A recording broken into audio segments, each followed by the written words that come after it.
बच्चे हो, आज हम पढ़ते हैं पोरीफेरा का जनन। इससे पहले हमने स्ट्रक्चर पढ़ी थी अगर आपने, और वाटर कैनाल सिस्टम पढ़ा था। अगर आपने वो वाली वीडियो नहीं देखी है ना, तो पहले आप उस वीडियो को देखिए, क्योंकि जब तक आप वाटर कैनाल सिस्टम नहीं पढ़ोगे तो पता नहीं चलेगा जनन कैसे होता है। तो प्लीज आप पहले वो वीडियो देखिए, फिर आप जनन देखिए। ओके, तो चलते हैं हम आज पोरीफेरा का जनन। तो जनन की पोरीफेरा में जनन होता है एसेक्सुअल रिप्रोडक्शन और सेक्सुअल रिप्रोडक्शन के द्वारा। एसेक्सुअल रिप्रोडक्शन भी दो तरह का होता है, ब्रीडिंग मेथड और रीजनरेशन। तो रीजनरेशन क्या होता है, जैसे कि छिपकली की एक पूंछ कट जाती है तो उस स्थान पर वापस छिपकली आना, उस स्थान पर अगर वापस छिपकली आना तो क्या कहलाता है, रीजनरेशन। और जो कटी हुई जो छिपकली है उससे वापस अगर नई छिपकली बन गई तो क्या कहलाता है, रीजनरेशन से जनन। ठीक है ना। तो यानी कि ये आपको हो रीजनरेशन और रीजनरेशन से जनन आपको समझ में आ गया होगा। तो अब अपन पढ़ते हैं ब्रीडिंग मेथड। ब्रीडिंग मेथड भी दो तरह से होता है, एक्सटर्नल और इंटरनल। एक्सटर्नल मेथड में बाहर से, जैसे कि ये है पोरीफेरा। हम तो पोरीफेरा के बारे क्या लिखा है, बर्ड। तो बर्ड अगर कट करके है, अगर दूसरा अगर स्पंज बन रहा है तो वो क्या कहलाता है, एक्सटर्नल यानी बाहर से। इंटरनल यानी अंदर से। ठीक है, इंटरनल यानी अंदर से। जैसे कि ये पोरीफेरा है, तो पोरीफेरा के अंदर ये जो बर्ड है अगर टूट करके अगर नया बर्ड बन रहा है तो क्या कहलाता है, इंटरनल। यानी कि स्पंज की आंतरिक सतह से मुकुल का बनना क्या कहलाता है, इंटरनल मेथड। तो अभी आपने क्या पढ़ा, एसेक्सुअल रिप्रोडक्शन। ठीक है ना। तो अब आता है सेक्सुअल रिप्रोडक्शन। सेक्सुअल रिप्रोडक्शन का मतलब क्या होता है, सेक्सुअल रिप्रोडक्शन का मतलब होता है इसके अंदर मेल होंगे और फीमेल होंगे। मेल और फीमेल से दोनों से ही अगर जाइगोट बनेगा फिर अपन के नया स्पंज बनता है। ठीक है ना। तो देखो हम एक सेल लेते हैं आर्कियोसाइट। ठीक है। तो अपन ये जो हो बात है अपन फिगर देखो, आर्कियोसाइट्स हमें पता है आर्कियोसाइट की स्टेम सेल्स होती है, और स्टेम सेल्स का मतलब होता है कि जब उसको आवश्यकता होती है वो बदल सकती है। तो आर्कियोसाइट को भी क्या करना है, जनन करना है। तो जनन के लिए कौन सी सेल्स बनाएगी, वो गैमेटोसाइट बनाएगी आर्कियोसाइट।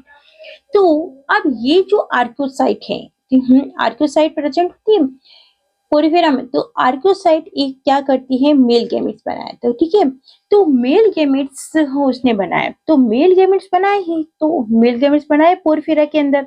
तो अब ये क्या करती है, वाटर कैनाल सिस्टम से ही बाहर निकलेगा, ऑस्टियन के छिद्र से बाहर निकलता हुआ क्या कहाँ जाएगा, दूसरे पोरीफेरा में एंटर करेगा। तो दूसरे पोरीफेरा में जब एंटर किया तो यहाँ पर क्या होता है, इस सेकंड वाले आर्कियोसाइट ने एक आर्कियोसाइट यहाँ बनी, एक आर्कियोसाइट यहाँ बनी, इसे अपन सेकंड नाम दे देते हैं। लो सेकंड नाम दे दिया। ठीक है, तो इसे हमने सेकंड नाम दिया।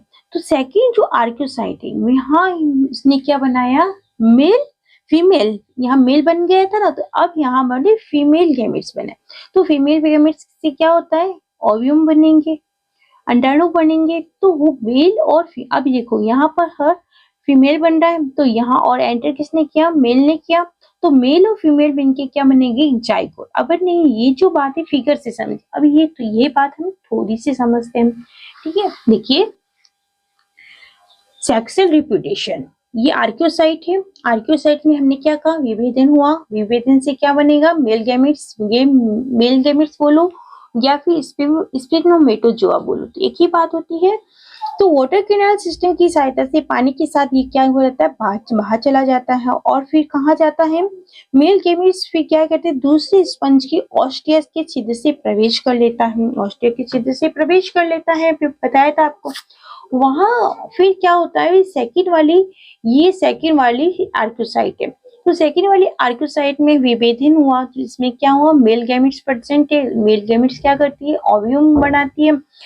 तो ओव्यूम बनाती है, तो ये स्पंज कैविटी के अंदर ही प्रेजेंट होता है। ठीक है, तो यानी कि ये जनन कहाँ कैसे हो रहा है, अंदर की साइड हो रहा है, स्पंज के ही अंदर जनन हो रहा है। तो यानी कि पोरीफेरा में जनन किस प्रकार का जनन होता है, इंटरनल जनन होता है। क्या, इंटरनल फर्टिलाइजेशन होता है, इंटरनल फर्टिलाइजेशन। अर्थात अपन क्या कहना चाह रही हूँ मैं आप लोगों को, मेल गैमेट्स और फीमेल गैमेट्स दोनों मिले तो क्या बने, क्या जाइगोट बना।